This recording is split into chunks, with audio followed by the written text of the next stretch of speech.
Welcome back to Grammar Fundamentals for the SAT. This is Chapter 11, Lesson 83. We've learned a whole family of comma rules.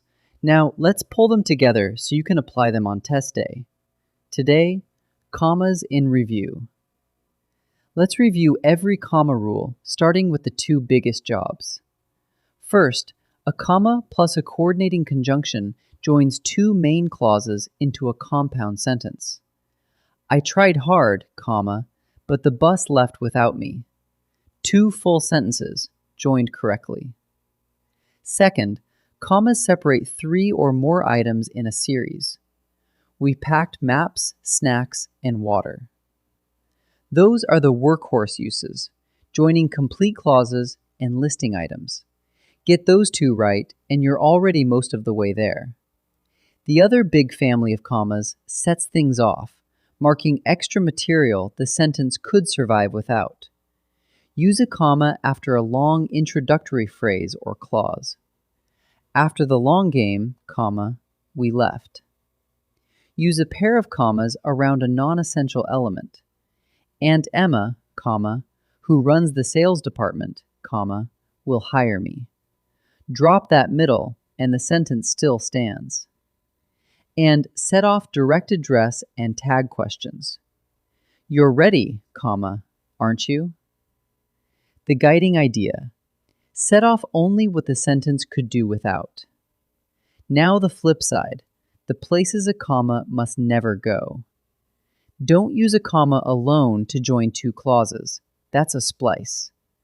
Don't split a subject from its verb. Don't split a verb from the objects that complete it. And don't put commas around an essential clause, the kind the sentence truly needs to make sense. The man who heads the legal department, no commas, because that clause tells us which man. Knowing where commas don't belong is just as important as knowing where they do. To carry all of this into any sentence, lean on three core tests. 1. If a comma joins two clauses, it needs a conjunction with it, never a comma alone. 2. If a comma would split a subject from its verb, it doesn't belong there, ever. 3. If the element is essential to the meaning, leave the commas off. Run those three tests, and most comma questions answer themselves. Remember, a comma marks a real pause, not just any gap between words. Let's practice. For each sentence, decide whether it needs a comma added or whether it's already correct. Pause and try each one before I answer. In the room over the garage, Celeste worked on her painting. That's a long introductory phrase, so a comma should follow garage. So the answer is needs a comma. The man who heads up the legal department is a Harvard graduate. That clause tells us which man, so it's essential and takes no commas. So the answer is correct as is. We need to leave soon, don't we? Don't we is a tag question, and it must be set off with a comma. So the answer is needs a comma. 3 more.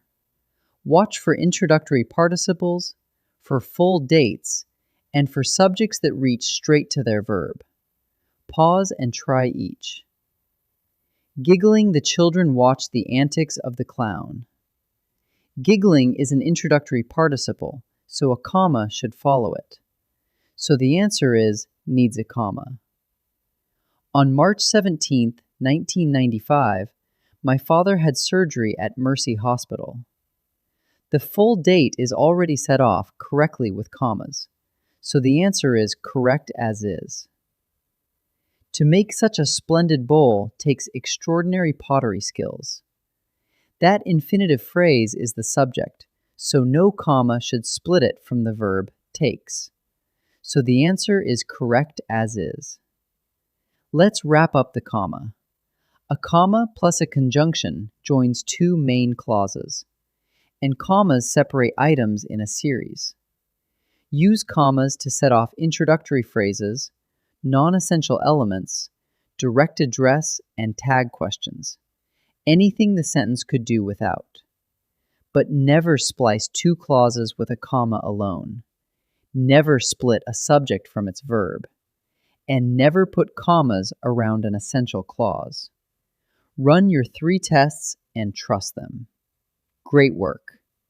In Lesson 84, we'll move past commas to the dash and how it signals a sudden change.